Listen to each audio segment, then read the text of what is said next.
आणि नेहमीच्या व्यापामध्ये आपल्याला करायला मिळत नाही अशी कुठेतरी एक सल असते. आणि जेव्हा जेव्हा ज्योतीने फोन केला आणि सांगितलं की असा असा कार्यक्रम आहे, तेव्हा खरं म्हणजे फोनची पण गरज नव्हती. मेसेज पाठवला असता तरी चाललं असतं, फोनची पण गरज नाही.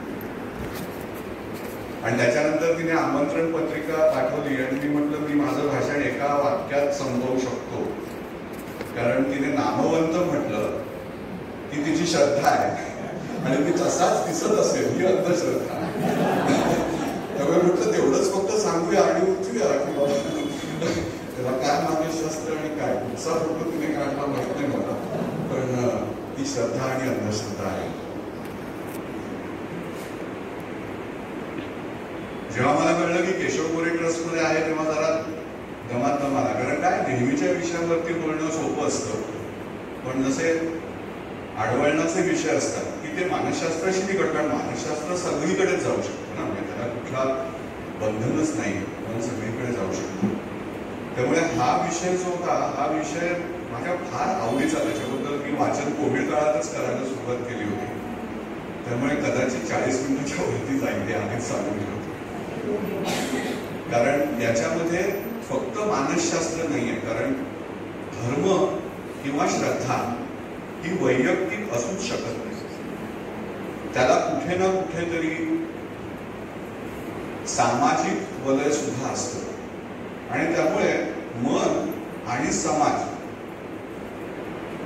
ह्याच्या मध्ये कुठेतरी त्याची जी काही प्रतीकं असतात ती प्रतीकं, त्या प्रतीकांचा अनुभव, त्या प्रतीकांचं सादरीकरण हे सगळं मनाच्या बाहेर पण होत असतं आणि मनाच्या आत पण होत असतं. आणि म्हणून त्याचा समज येण्यासाठी आपल्याला बऱ्याच वेळेला इतिहासात जायला लागतं, पुरातत्वशास्त्रामध्ये थोडं डुकावून बघायला लागतं.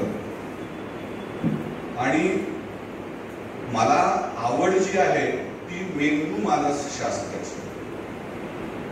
म्हणजे मी बऱ्याच वेळेला म्हणतो की फ्रॉइड म्हणजे स्पेलिंग मिस्टेक होती, तिकडे ए असायला पाहिजे होता, असं मी बऱ्याच वेळेला म्हणतो. ते विनोद म्हणून ठीक असतं, पण तरी देखील आता असं पटतंय की फ्रॉइडच्या ज्या काही संकल्पना होत्या त्या संकल्पना आणि मेंदू मानसशास्त्र किंवा न्यूरोसायन्स मधल्या संकल्पना ह्याच्यामध्ये फारच जवळचं नातं दिसतंय. त्यामुळे ते फ्रॉइडला माहिती होतं का नाही आपल्याला माहिती नाही, पण त्याने केलेली कल्पना जी होती मनाच्या मन कसं चालत असेल ती कल्पना सही होती, पण त्या कल्पनेचं सादरीकरण किंवा त्या कल्पनेची समज जी आहे ती त्यावेळेला मेंदू मानसशास्त्र काही प्रगतच नव्हतं, त्याच्यामुळे ती त्याला जमली नसेल असं कुठेतरी मला आता वाटायला लागलेलं आहे. त्यामुळे आजच्या माझ्या विचारांमध्ये थोडंसं आर्किओलॉजी असणार आहे, बहुत सारं मानसशास्त्र असणार आहे आणि थोडंफार मेंदू मानसशास्त्र असणार आहे. त्यामुळे ह्या 3 विषयांचा आपण विचार करणार. मानसशास्त्राने बरीच मोठी झेप घेतलेली आहे. म्हणजे सर्वात पहिल्यांदा मनाचा ताबा जो आहे तो धर्मानेच घेतला होता. आपण वागायचं कसं आणि आपल्याला जर आनंदी राहायचं असेल तर काय करायला पाहिजे, आणि मानसशास्त्र आणि धर्म यांचा गोल जो आहे, ध्येय उद्दिष्ट जे आहे ते एकच आहे. त्यामुळे मनाचा ताबा हा धर्माने सर्वात पहिल्यांदा घेतला. मग त्याच्यानंतर तत्ववेत्ते आले. एक व्हिएन्ना सर्कल नावाचं एक सर्कल होतं आणि तिथे गणिती लोक आणि तत्ववेत्ते जवळजवळ 1924 ते 1936 दर शनिवारी किंवा असे काहीतरी भेटत असावेत तेव्हा तरी, पण ते ह्या अशा संकल्पनांवरती विचार करायचे. आणि त्यांनी लॉजिकल पॉझिटिव्हिझम नावाची एक विचारधारा काढली आणि त्यांनी सांगितलं की आपण ज्या ज्या गोष्टींवरती विश्वास ठेवतो त्या सगळ्याला आपण गणिताच्या लॉजिकने तपासायचा प्रयत्न करायचा. आणि तो जेव्हा सुरू झाला तेव्हा कुठले तरी सगळीकडे विचार सुरू झाला की रोज चांगली बुद्धी दे, सांगतो ज्या तर त्या आपण ज्याला सांग नका आई, तुम्ही पाहिलंय त्या देवाला. म्हणजे देव जोपर्यंत आपण बघत नाही, बघू शकत नाही, तोपर्यंत त्याचं अस्तित्व हे मान्य करणं हे त्यांना योग्य वाटलं नाही. आणि म्हणून त्याच्यानंतर त्यावेळेला जे सायकोलॉजिस्ट होते त्यांनी दिलेली धर्माची किंवा देवाची विश्लेषण होती ती फार वेगळी होती. म्हणजे फ्रॉइड म्हणायचा की धर्म हे आई वडिलांच्या आणि मुलांच्या अतृप्त नात्यांमुळे होतं. म्हणजे कुठच्या गोष्टी चांगल्या आणि वाईट हे आई वडील जर शिकवू शकले नाहीत तर मग गरज भासते देवाची किंवा त्याने ते शिकवावं. आणि म्हणून हे अतृप्त नात्यांमुळे होतं असं त्याचं म्हणणं. त्याच्यानंतर त्याचा विद्यार्थी युंग, विवेकनिष्ठ मानसशास्त्र, त्याने म्हटलं हे खोतांड आहे, हे कल्पना शक्तीला दिलेला वाव आहे, हे धर्मबिर्म काही नसतं. पण विवेकवादामध्ये श्रद्धा, देव, दैवी ह्या गोष्टीला काही स्थान कसं दिलं जायचं, द्यायला पाहिजे ह्याच्याबद्दल काही त्यावेळेला कल्पनाच नव्हती. आता मानसशास्त्राला ह्या सगळ्या संकल्पना, म्हणजे फ्रॉइडने हिस्टेरिकल कन्व्हर्जन रिॲक्शनचा विचार केला, अँझायटीचा केला, डिप्रेशनचा केला, सगळ्याचा विचार केला. पण त्याच्या निरूपणामध्ये किंवा बऱ्याच सायकोलॉजिस्टच्या निरूपणामध्ये कुठे धर्माचा विचार हा 17व्या शतकात, 18व्या शतकात, 19व्या शतकात, अगदी 20व्या शतकात सुद्धा फारसा होताना दिसत नाही. आणि मग प्रश्न पडतो की धर्मासारखा एवढा महत्वाचा विषय हा मानसशास्त्रज्ञांनी दुर्लक्षिला कसा? 100 वर्ष युद्ध चाललं होतं रिलिजनवर, सगळीकडे जी काही युद्ध व्हायची आणि प्रत्येक माणसाच्या जीवनामध्ये अगदी मोहेंजोदारो हरप्पापासनं पशुपतीनाथ, अन्नपूर्णा आणि तत्सम देव हे कुठच्याही सिव्हिलायझेशन मध्ये, मग ते कारो असतील, गव्हाचे असतील, ज्वारीचे असतील, मक्याचे असतील, पण देव असायचे. बोधचिन्ह होती आणि त्या बोधचिन्हांचं दैवीकरण, देवत्व बाहेर करणं हे प्रचलित होतं. पण तरी देखील त्याकडे लक्ष पुरवणं हे मानसशास्त्रज्ञांना का वाटलं नाही? आणि मग त्याच्यात कळलं की अरे मानसशास्त्रज्ञ हा सुद्धा त्याच समाजाचा घटक असतो. आणि धर्मामध्ये असं काहीतरी असतं जे आता आपल्याला सगळ्यांना कळत आहे की धर्माच्या विरोधात तुम्ही काहीही प्रश्न विचारले तर तुम्ही पापी होता, पाखंडी होता, निरुद्योगी होता आणि आजकाल देशद्रोही होता. त्यामुळे साहजिकच की एखादा माणूस आपला सगळा व्यवसाय किंवा आपलं सगळं घर ते सोडून ह्या गोष्टी जाईल कशाला? बरं, हे फक्त छोट्या लोकांच्या बाबतीत नाही, तर आपले रामानुजन जेव्हा इंग्लंडमध्ये गेले तेव्हा ते तामिळ समाजातनं बाहेरचे झाले आणि म्हणून त्यांच्या रोजनिशीमध्ये त्यांनी लिहून ठेवलं होतं की ते परत आले. ह्याचं एक कारण होतं की त्यावेळेच्या समाजामध्ये परदेशी जाऊन पाणी पिणं म्हणजे ते धर्मविरोधात होतं. आणि ते धर्मविरोध म्हणजे इतका धर्मविरोध होता की त्यांच्या घरी कोणी येणार नाही, म्हणजे कोणी मेलं तर खांदा घ्यायला कोणी येणार नाही. हे रामानुजनची वाक्य आहे. त्यांची मुलगी जर त्यांच्या घरी गेली तर ती देखील धर्मभ्रष्ट होणार. म्हणजे बाहेर गावी जाणं म्हणजे तुम्ही बाहेरचे होणं, अशा प्रकारची कट्टर भूमिका ही त्यावेळेला घेतली गेली होती. काळाप्रमाणे सगळं बदललं. म्हणजे ह्या श्रद्धा ज्या आहेत या काळाप्रमाणे बदलतात. आणि नरेंद्र दाभोळकरांनी पण म्हटलं की सतीचं जे काही प्रथा होती त्या सतीच्या प्रथेला आज कोण सांभाळतो? त्यावेळेला ती होती राजा राममोहन रॉय आणि इतर लोकांनी त्यावेळेला त्याच्यामध्ये बदल घडवून आणण्याचा प्रयत्न केला आणि तो बदल हा समाजाला आवश्यक वाटला म्हणून जी प्रथा होती ती प्रथा बरोबर झाली. म्हणजे ह्या प्रथा ज्या धर्माधिष्ठित असतात त्या प्रथा मोडू शकतात कारण त्या कालसापेक्ष असतात. पण प्रश्न असा होतो की मग ह्या ज्या प्रथा आहेत ह्या प्रथा बनतात कशा? आणि मग अल्बर्ट आइन्स्टाईनने स्वतःचा मेंदू मृत्यूनंतर तपासासाठी दिला का घेतला गेला याच्याबद्दल जरी प्रश्न असले तरी देखील 1956 नंतर मानसशास्त्रामध्ये संशोधनासाठी खूप पैसे यायला लागले. असं म्हणतात की अमेरिकन गव्हर्नमेंटमध्ये मिलिटरीच्या नंतर जर तुमच्या एका विषयाला खूप फंडिंग मिळत असेल तर ते ब्रेन सायन्सेसला आहे. त्यामुळे इथे जी तरुण पिढी आहे त्यांना जर सायन्समध्ये इंटरेस्ट असेल तर त्यांनी ब्रेन सायन्सचा नक्की विचार करावा कारण तिकडे खूप पैसे आहेत. कारण शास्त्रामध्ये असं म्हणतं अल्बर्ट आइन्स्टाईनने की जेव्हा आपल्याला मेंदूचं कळस सुटेल तेव्हा माणसाच्या समोरचाही प्रश्न हा होणार नाही. आणि म्हणून आपल्याला मानसशास्त्रामध्ये जे काही प्रगती झालेली आहे त्या प्रगतीचा हात धरून मन, मनातल्या इच्छा, मनातल्या श्रद्धा, देव देवत्व, दैवीकरण या सगळ्या गोष्टींचा पुनर्पूर्व करणं हे अतिशय आवश्यक आहे.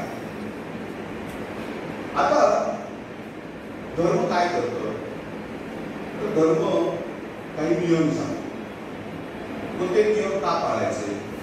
मी पण सांगेन होते पाळायला कोणतरी तयार असलं पाहिजे ना. जेव्हा 18 लाख वर्षापूर्वी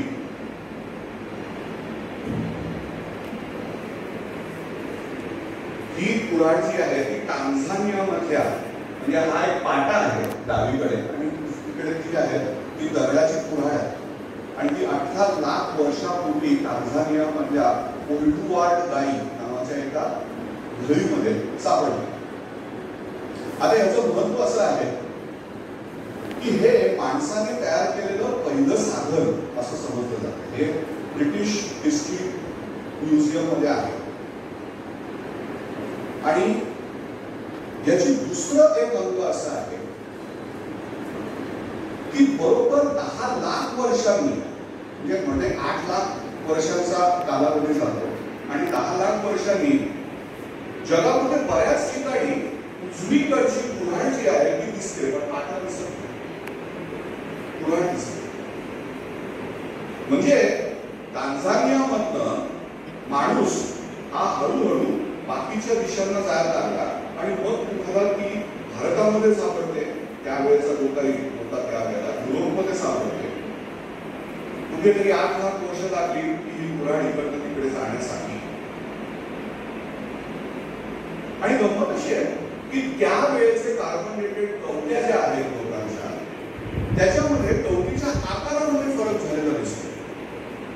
आणि तो फरक काय आहे तर तो फरक हा मेंदूच्या भाषेशी निगडीत जो भाग आहे त्या भागामध्ये झालेली प्रगती जी आहे ती ह्या 8 लाखांमध्ये कळते. 8 लाख वर्षांमध्ये. आणि मग गंमत अशी आहे की त्याच्यानंतर डावीकडे जवळजवळ 11,000 वर्ष इसवी सनापूर्वीचं मॉन्ट्रेस्क्यू नावाचं फ्रान्समध्ये एक जागा आहे आणि तिथे हे एक रेंडियरचं स्कल्पचर मिळालं. आता ही फ्रान्समध्ये ही जागा जी आहे ती त्यावेळेला सायबेरिया सारख्या थंडीच्या प्रदेशात होती. म्हणजे तो प्रदेश खूप थंड होता आणि त्या मॉन्ट्रेस्क्यू ह्या जागेमध्ये हे जे रेंडियर याच्यामध्ये नर आणि मादी दोन्ही आहेत आणि असं आहे की त्या नर आणि मादीच्या शरीरावरती जी काही कातडी असते आणि त्याच्यावरती जे काही केस असतात त्याचं जे वेगळेपण आहे म्हणजे थंडीमध्ये ते जास्त थिक होतात आणि गरमीमध्ये ते थिन आउट होतात, कारण टेम्परेचर्स तेवढी जास्त असतात म्हणून. आणि त्याच्यामधला फरक देखील ह्याच्यामध्ये आपल्याला दिसतो. आणि तेव्हा लक्षात येतं की 8 लाख ते 19,000 ह्या वयाच्यामध्ये हा काय फरक झाला असेल. कारण माणसाची निरीक्षण शक्ती जी आहे ती फार बदलली आहे. कलेबद्दल जाण निर्माण झालेली आहे.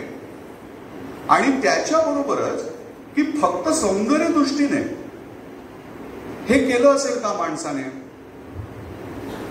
इतिहासकार म्हणतात की कदाचित त्यावेळेला थंडी जी आहे ती फाट असायची आणि त्याच्यामुळे 3-3 महिने माणसाला गुहेमध्ये राहायला लागायचं.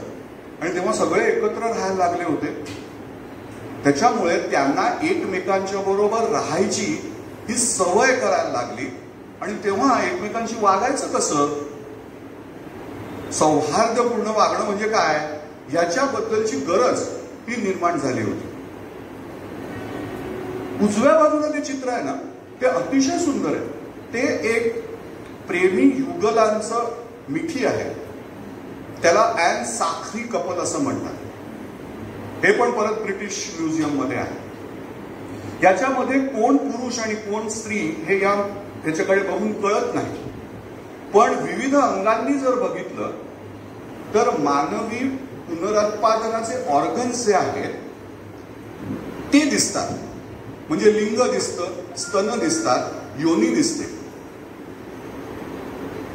पण ही संभोग क्रिया आहे असं वाटत नाही, तर जवळीक साधण्याचा प्रयत्न हा त्याच्यामध्ये दिसतो. परत ह्याच्याबद्दल इतिहास तज्ञ म्हणतात, एक स्टॅनफोर्डचे हॅरॉड नावाचे प्रोफेसर आहेत, ते म्हणतात की ह्याच्यामध्ये जे प्रेम दिसतं आहे ते प्रेम हे पहिल्यांदा आपल्याला कुठेतरी माणसाच्या इतिहासात दिसायला लागतं. आणि म्हणून हा टप्पा जो आहे साधारण 9,000 वर्षापूर्वीचा, इसवी सनापूर्वी, तो माणसाच्या इतिहासामधला डोमेस्टिकेशन किंवा अहिंस्त्रीकरण चा पिरियड असावा असं वाटतं. आणि ह्याच्यामध्ये जे प्रेमाचं नातं ह्याच्यामध्ये सांगितलं जात आहे त्याच्यामध्ये स्त्री आणि पुरुष यांचं नातं जे आहे ते फक्त लैंगिक आकर्षणाचं किंवा पुनरुत्पादनाचं न राहता त्याला कुठेतरी सात्विकीकरण हे यायला सुरुवात झालेली आहे. म्हणजे सात्विकतेची भावना, प्रेमाचं आकर्षण हे कुठेतरी ह्या वेळामध्ये सुरू झालं असावं. कारण त्याच वेळामध्ये शेती ही सुरू झाली होती आणि त्याच्यामुळे शेती आल्यानंतर लोकांना जंगलामध्ये भटकायला लागलं नाही. त्यांच्याकडे भरपूर वेळ होता. पण जशी शेती सुरू झाली तशी अवर्षणं झाली, नैसर्गिक संकट आली. त्याच्यामुळे अनिश्चितता जी आहे ती वाढायला लागली.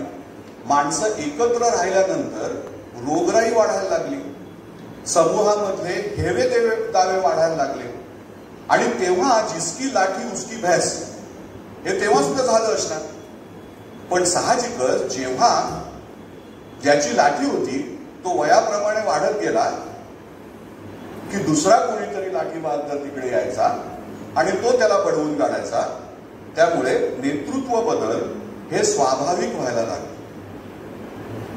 जसा जसा समूह वाढायला लागला तेव्हा लाठीच्या जागी माणसाच्या उत्क्रांतीमध्ये शस्त्र यायला लागली.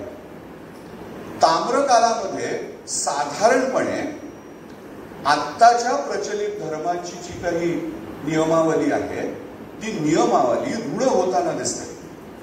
साधारणपणे 2,500 वर्ष इसवी सनापूर्वी ते 500 ते 600 वर्ष इसवी सनानंतर ह्या कालावधीमध्ये आपल्याला सगळे धर्म जे आहेत आत्ताचे आपल्याला प्रचलित माहिती असलेले ते धर्म जे आहेत त्यांची घडी जी आहे ती बसलेली दिसते.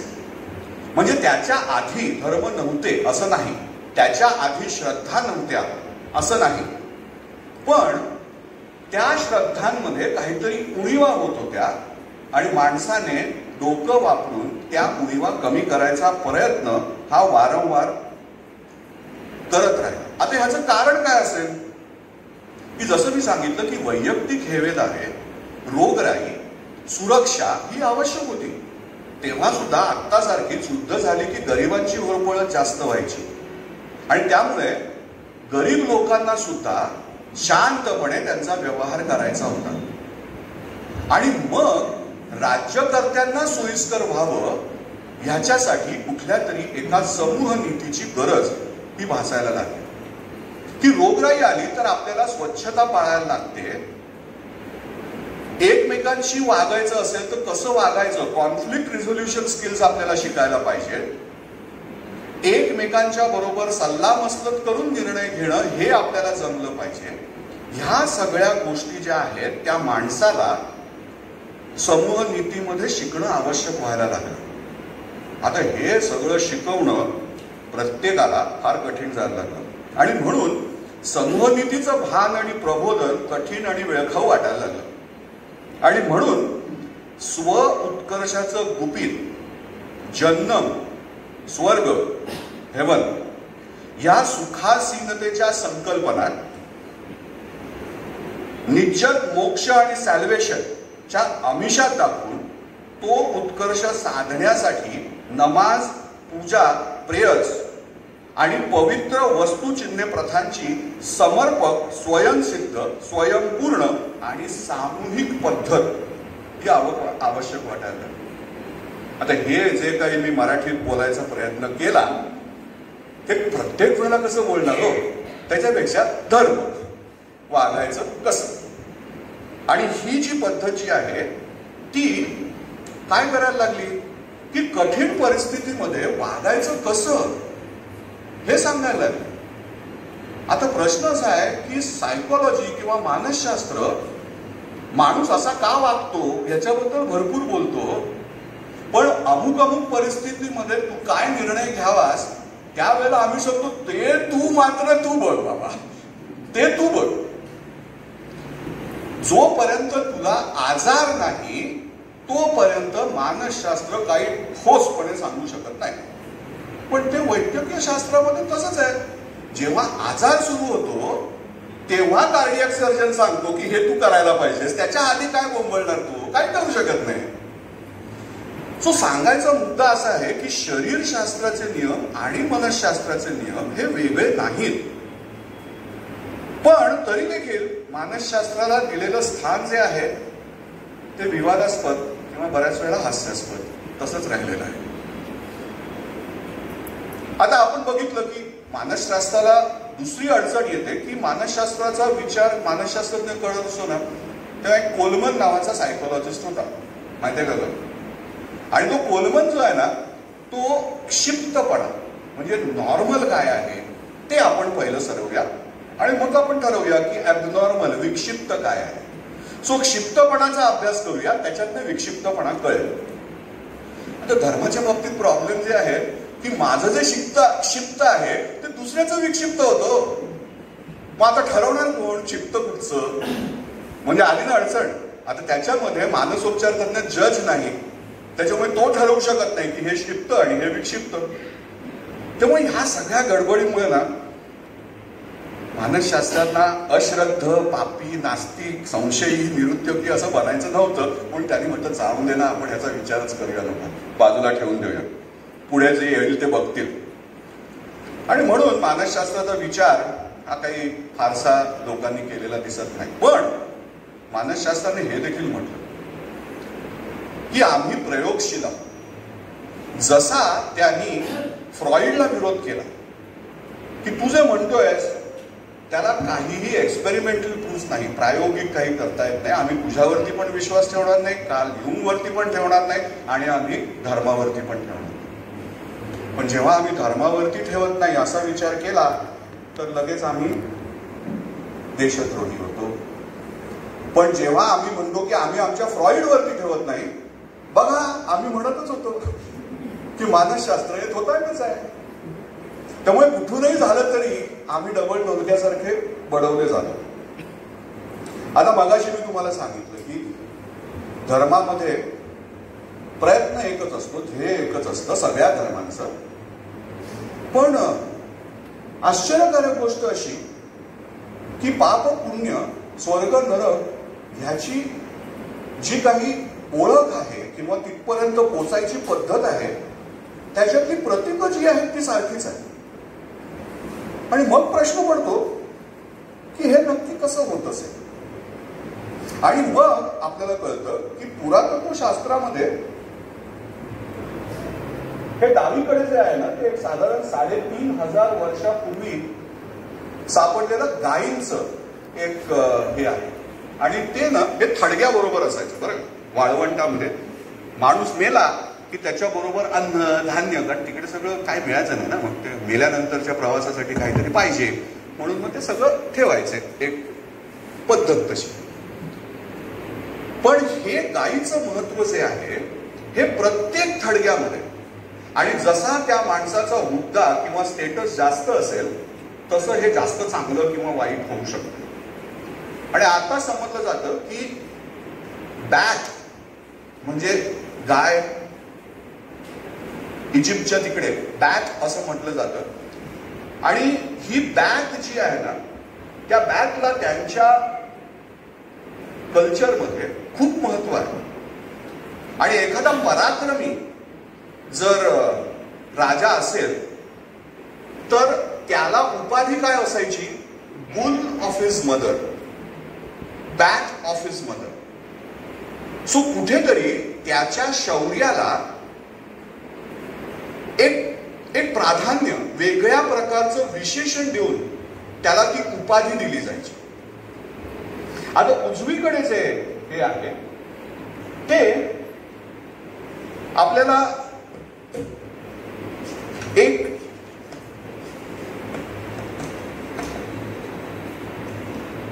डेल नावाचा राजा होता आणि त्याने मेसोपोटेमियामध्ये नाईल नदीच्या बाजूला, दोन्ही बाजूला, त्यावेळेला बोटी फारशा नव्हत्या, त्यामुळे नदीच्या पार दोन्ही बाजूला राज्य करणं हे फार कठीण, चिकिरीचं होतं.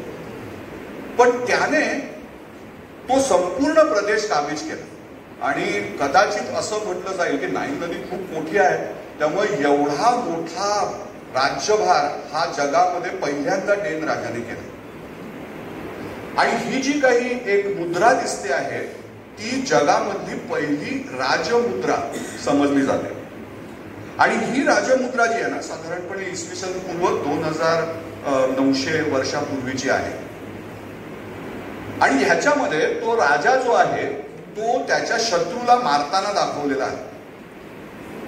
म्हणजे कुठेतरी लोकांच्या मनामध्ये राजाबद्दल दरारा निर्माण करण्यासाठी राजमुद्रेचा वापर, व्हिज्युअल कुठल्या तरी गोष्टीचा वापर हा जगामध्ये पहिल्यांदा होताना आपल्याला ह्याच्यामध्ये दिसतो.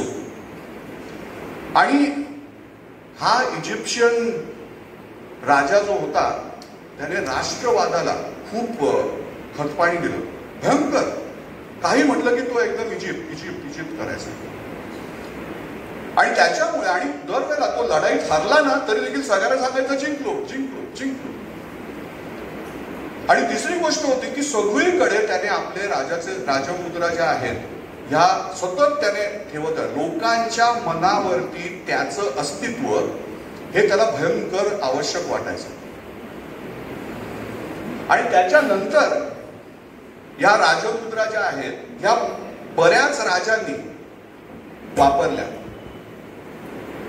आता डावीकडे जो पिक्चर आहे ते साधारणपणे इसवी सन पूर्वी 700 वर्षापूर्वींचा आहे. आणि इराकच्या मोसूल भागात सापडलेला हा शिलालेख आहे. आणि इतिहासामध्ये हा खूप महत्वाचा आहे, कारण असं म्हटलं जातं की हे जगामधलं पहिलं खंडकाव्य शिलालेखामध्ये लिहिलेलं गिलगमेश म्हणून आहे. आणि या गिलगमेशवरती कित्येक जणांनी कविता, होमर जो आहे त्याने देखील त्याच्यावरती खंडकाव्य केलेलं आहे. आता त्या गिलगमेशच्या आपण ह्याच्यामध्ये जाऊया नको, पण साधारणपणे बायबलमध्ये जो काही जगाची सुरुवात दिलेली आहे, जगाची सुरुवात केव्हा झाली याच्याबद्दल बायबलमध्ये आल्या, त्याच्या आधी 400 वर्षापूर्वी हा शिलालेख लिहिलेला आहे. म्हणजे जग सुरू व्हायच्या आधी हा शिलालेख लिहिलेला आहे. आणि बाकीची जी सगळी गोष्ट आहे ती 18 लाख वर्षापूर्वीच्या वगैरे आहे. सो जग सुरू व्हायच्या आधी हे सगळं झालं होतं.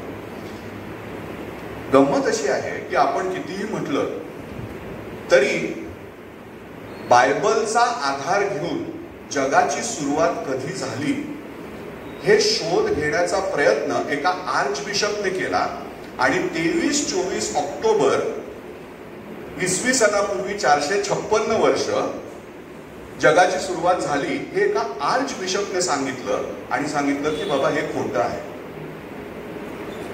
तशी मुभा ही एका आर्च बिशपला मिळाली हे अविश्वसनीय वाटतं, पण ते खरं आहे. त्याच्यानंतरचं जे एक चित्र आहे ते गमतीचं आहे आणि मला गमतीचं का वाटतं तर ह्याचं कारण असं आहे की आपल्या पुराणातल्या कथांसारखी ही एक कथा आहे. कथा अशी आहे की ग्रीसमध्ये क्रेटे बेटावर हे सापडलं साधारणपणे 1700 ते 1450 इसवी सनापूर्वीच्या वर्षामध्ये. त्याच्यामध्ये तो एक बैल दिसतोय आणि बैलाच्या वरती एक छोटा मुलगा उडी मारतोय. थियासिस हे त्या मुलाचं नाव. आता ती गोष्ट अशी आहे की झियस आणि युरोपा हे ग्रीक लोकांचे देव आणि त्यांचा मुलगा मिनोस. आता ही कशी विचित्र गोष्ट आहे बघा. मिनोसला वाढवण्यासाठी झियस म्हणजे बापाला बैलाचा अवतार घेऊन जगामध्ये यायला लागलं, कारण देव हा मानवी अवतार घेऊन येऊ शकत नाही म्हणून त्याला बैलाचा अवतार घेऊन यायला लागला. पण मिनोसच्या बायकोला पशु आकर्षण. झियसच्या बरोबर क्राम क्रीडेने मिनॅटॉर नावाचा दुर्दैवी मुलगा झाला आणि तो मुलगा जो आहे तो अर्धा बैल आणि अर्धा पुरुष होता. हा विचित्र मुलगा मिनोसला काही पटला नाही, पण त्याचा आपल्या मुलावरती मुलासारखं प्रेम होतं. बायकोने केलेला जी काही चूक होती ती तो आवरू शकला नाही. त्याचं बायकोवरती देखील प्रेम होतं आणि म्हणून बायकोवरचं प्रेम आणि केली चूक आपल्या वडिलांनीच म्हणून वडिलाबद्दलचा आदर, मुलाच्या दिसण्याबद्दलचा तिटकारा आणि मुलगा असून सुद्धा त्याच्या वेगळेपणामुळे झालेली आयुष्याची कुतरवड ही मिनोसला सहायला लागली. आता त्या फ्रस्ट्रेशन मध्ये मिनेटॉर जो मुलगा होता त्याच्या मनावरती खूप परिणाम झाला. बाबांचं प्रेम नाही, आपण असे आहोत, वेगळे आहोत आणि त्याच्यामध्ये त्याच्या लैंगिक इच्छा वाढायला लागल्या. इतक्या वाढा, त्याच्याकडे ताकद तर भरपूर होती. त्यामुळे मिनोसला मिनोटॉरच्या सगळ्या गरजा ज्या आहेत त्या पुरवायला लागायच्या आणि म्हणून त्याच्या राज्यातनं दर दिवशी पुरुष आणि स्त्री आपल्याकडे कसे जेवण पाठवायचे ना, राक्षसांसाठी गावातनं जेवण जायची, तसे त्याच्यासाठी पुरुष आणि स्त्रिया आणि जेवण वगैरे असे पाठवायला सुरुवात झाली. आणि ह्या अत्याचाराला कंटाळून ग्रीस मधला एक सामान्य मुलगा